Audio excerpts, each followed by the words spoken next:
नमस्कार, भारत लाइव देख रहे हैं आप। और ये रातों रात है जहां हम अक्सर उस खबर पर चर्चा करते हैं जो खबर बिहार की सियासत में घटी होती है और जिसका परिणाम आने वाले दिनों में दिखाई देता है। एक बार फिर से वैसी ही खबर हमारे पास है जिसमें नेता प्रतिपक्ष तेजस्वी यादव और नीतीश कुमार हर बार की तरह फिर से एक बार साथ आ चुके हैं।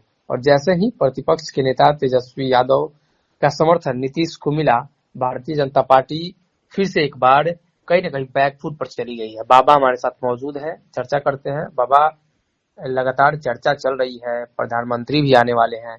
क्या लग रहा है, प्रधानमंत्री आएंगे तो भाजपा और नीतीश के रिश्ते में कुछ सहूलियत दिखाई देगी?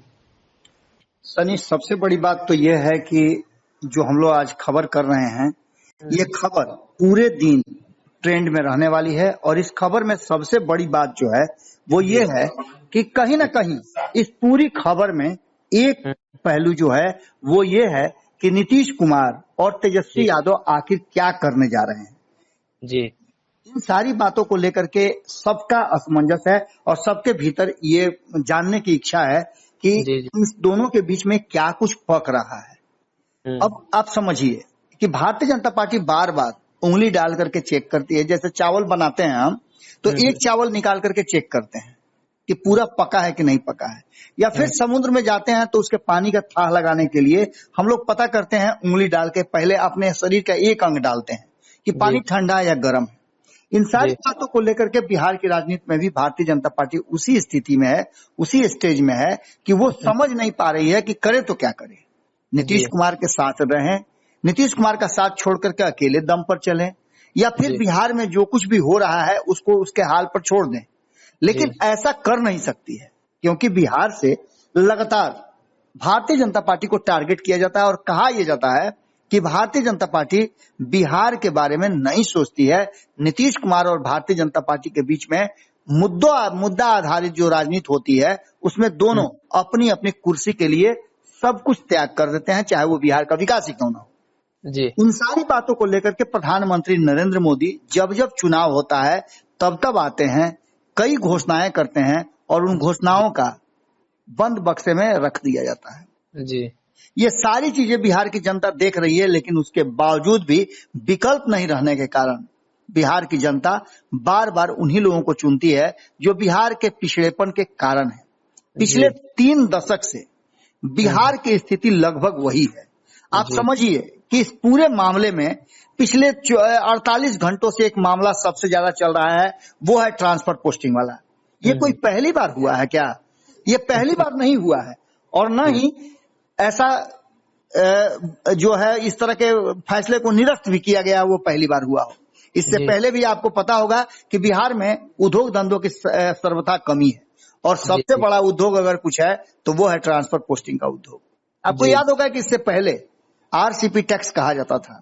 आरसीपी सिंह को इसके लिए जिम्मेवार बताया जाता था कि वो बैठ करके पूरा प्लानिंग करते हैं और किसकी पोस्टिंग कहाँ होगी, किससे क्या लेना है देना है, ये फैसला करते थे। हम तो हालांकि इसका समर्थन नहीं करते हैं, न इन बातों पर हमारे पास कोई सबूत है, लेकिन जो राजनीतिक लोग कहते हैं उन बातों को हम कहने के लिए मजबूर होते हैं। इन सारी बातों के बीच में जो आज अभी अभी हम लोग जो बात कहने जा रहे हैं और जिस बात के लिए हम लोग भारत लाइव के दर्शकों के सामने हाजिर हुए हैं कि तेजस्वी के साथ मिलकर नीतीश ने भाजपा को कर दिया क्लीन बोल्ड, ये मामला है क्या?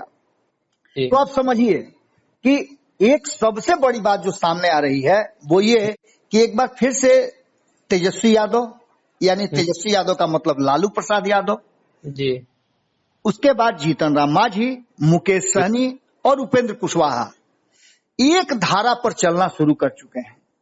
आप समझिएगा, ये बहुत ही समझने वाली चीज है कि ये सब, हालांकि जीतन राम मांझी अभी भी थोड़ा सा बैरियर उनके लिए है कि वो एनडीए सरकार का हिस्सा है जी, लेकिन उपेंद्र कुशवाहा उस सरकार का हिस्सा रहते हुए सिर्फ वो मंत्री नहीं है और किसी भी सदन में वो मंत्री नहीं है, इसको लेकर के उनके पास एक खुली छूट मिल जाती है।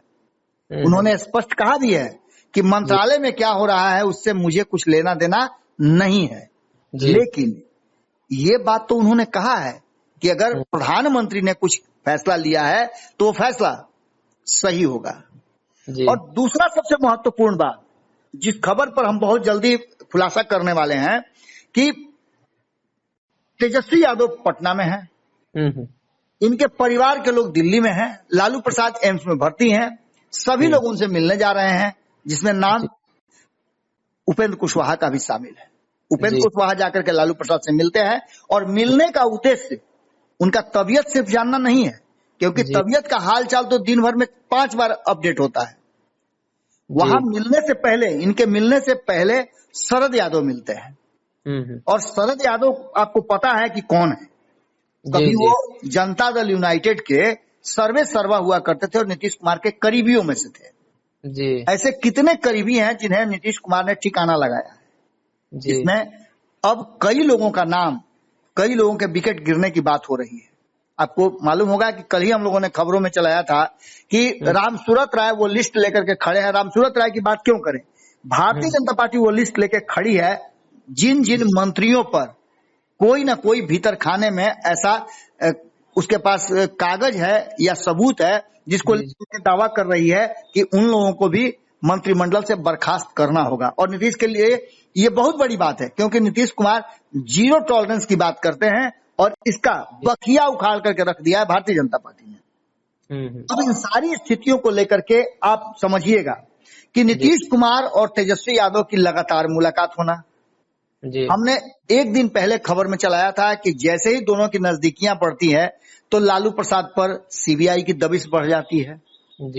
जब नीतीश कुमार और लालू प्रसाद की नजदीकी बढ़ती है तो आरसीपी सिंह, जो नीतीश कुमार के सबसे बड़े राजदार हैं, उनको उनसे दूर कर दिया जाता है।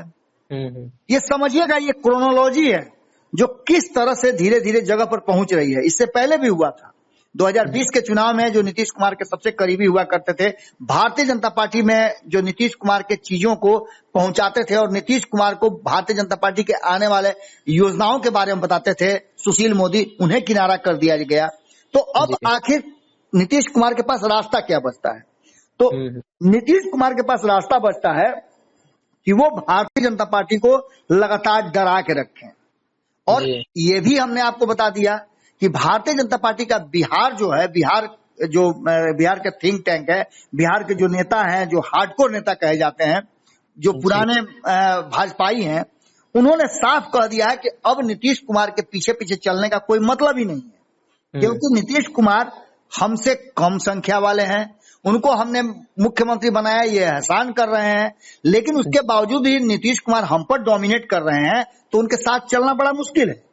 इन सारी बातों के बीच कहीं ना कहीं नीतीश कुमार जो समझौते की बात हम लगातार कर रहे हैं, और आपको याद होगा कि संपादक नमन मिश्रा जी ने भी कहा था कि समझौते की शर्त एक ही है, वो है कि नीतीश कुमार को मुख्यमंत्री की कुर्सी छोड़नी पड़ेगी। आपको याद होगा कि इसी समझौते को लेकर के जो बातें कही है उपेंद्र कुशवाहा ने, वो बात समझिएगा कि इशारों में बहुत कुछ कह दिया जाता है राजनीति में। उन्होंने कहा है कि प्रधानमंत्री नरेंद्र मोदी, देश के प्रधानमंत्री नरेंद्र मोदी और बिहार के मुखिया नीतीश कुमार दोनों एक समान हैं, एक तरह के हैं। इसका मतलब क्या होता है? तो कहीं ना कहीं उपेंद्र कुशवाहा के मन में भी लड्डू फूट रहा होगा लालू प्रसाद से बातचीत के बाद, जो प्रस्ताव लेकर के, जो संदेश लेकर के गए थे कि अब आगे की रणनीति कैसे बनेगी। उस रणनीति में सबसे बड़ी बात जो है, और खास करके देखिएगा आप तेजस्वी यादव के चेहरे पर स्पार्क देखिएगा। आपको याद है कि कल ही जब हम लोग राष्ट्रीय जनता दल के कार्यालय में कई नेताओं से हमारी जब मुलाकात हुई, तो उन लोगों के चेहरे कितने खिले हुए थे। इसका मतलब तो जरूर कुछ न कुछ है। और उपेंद्र कुशवाहा जाके मिलते हैं, शरद यादव जाके मिलते हैं, यानी कि जितने भी आरसीपी के विरोधी हैं और नीतीश कुमार के करीबी में रहे हैं, वो अब जुटान शुरू हो चुका है। ऐसी स्थिति में तेजस्वी यादव का नीतीश कुमार के करीब आना और नीतीश कुमार का तेजस्वी यादव को तरजीह देना कि आप आगे बढ़िए, बिहार को विशेष राज्य के दर्जे की मांग पर सीधी तौर पे उपेंद्र कुशवाहा भी कहते हैं, जिसकी डिमांड तेजस्वी यादव कर रहे हैं कि ये हमारी बहुत पुरानी मांग है।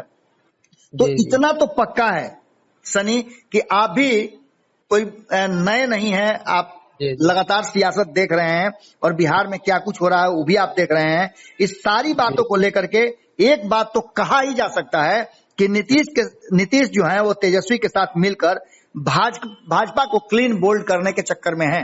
ऐसा पहले भी कर चुके हैं और सबसे ज्यादा भले ही नीतीश पर ट्रस्ट नहीं हो, लेकिन राष्ट्रीय जनता दल कांग्रेस ये ट्रस्टेड पार्टनर है और तीनों की वाम दल के साथ मीटिंग हुई है और मीटिंग के सारे सबूत आपके सामने हैं। यहां तक की तस्वीरें भी सामने हैं कि पटना में महागठबंधन की मीटिंग होती है, आंकड़े बहुत कम हैं।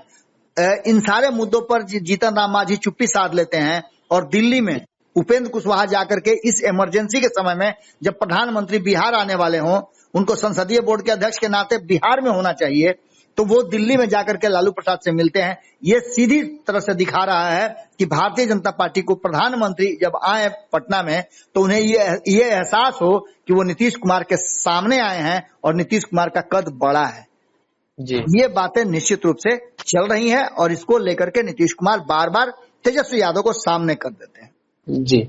तो कहीं ना कहीं जिस तरीके से मुख्यमंत्री नीतीश कुमार हो या उपेंद्र कुशवाहा हो, लगातार अपनी बातों को स्पष्टता से रख रहे हैं। ये स्पष्ट है कि तेजस्वी के बिहार में मौजूदगी और कहीं ना कहीं तेजस्वी यादव ने जब से दिल्ली से बिहार की ओर रुख किया है, उस समय से स्पष्ट होती हुई नजर आ रही है कि ये दबाव जो है नीतीश पर बनाने की कोशिश है। वही दूसरी तरफ विशेष राज्य के दर्जे को लेकर प्रधानमंत्री से मांग स्पष्ट करता है। तेजस्वी और नीतीश एक साथ फिर एक मंच पर आने की कवायद कर रहे हैं। वही दूसरी तरफ भारतीय जनता पार्टी इस मामले पर अकेले पड़ती हुई नजर आ रही है। अगर ये वीडियो पसंद आई और वह बिहार के राजनीति और बिहारियत से सरोकार रखेनी तो सब्सक्राइब बटन दबा के चैनल के सब्सक्राइब कर ली। ओजे एगो घंटी बा, ओकरा बटन दबा देला से कुल सटीक और मारक खबर रुआ मुफ्त में मिल जाई। अगर रुआ पत्रकारिता के हमनी के नया प्रयोग में सहयोग कर चाहतानी तो ज्वाइन बटन दबा दी। पेटीएम नंबर नोट कर ली 9386816700। धन्यवाद।